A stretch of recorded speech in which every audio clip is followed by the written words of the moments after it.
आपण आता विद्यार्थ्यांचे बेसलाईन आणि समेटिव्ह मार्क आपण अपलोड करणार आहोत। हे अपलोड करण्या अगोदर आपल्याला हे डाउनलोड करून घ्यावे लागतील।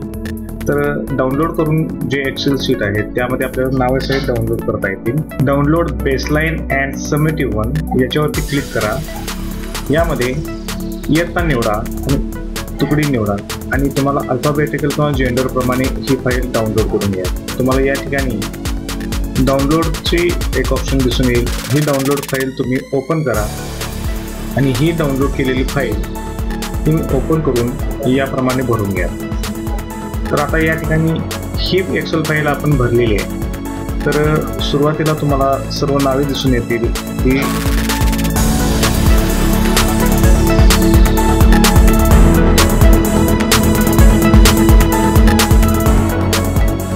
इथे आपण ही फाईल CSV बनवलेली आहे। आता ही फाईल आपल्याला अपलोड करायची आहे।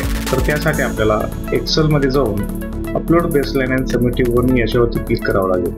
मी ही फाईल अपलोड करणार आहे। त्यासाठी ही अपलोड फाईल सिलेक्ट करेन आणि ओपन या टॅबवरती क्लिक करून ही अपलोड स्टेप वन वरती क्लिक करून अपलोड करण्याचा प्रयत्न करेन।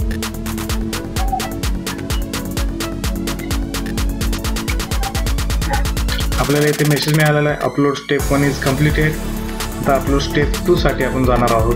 त्या अगोदर आपणास सर्व डिटेल इथे दाखवले जात आहेत की किती विद्यार्थी आहेत, या विद्यार्थ्यांचे फर्स्ट लँग्वेज आणि मॅथ्सचे गुण किती आहेत याची येथे त्याचे सर्व डिटेल दिलेले आहे। ही डिटेल चेक केल्यानंतर आपण स्टेप 2 कंप्लीट करू शकतो।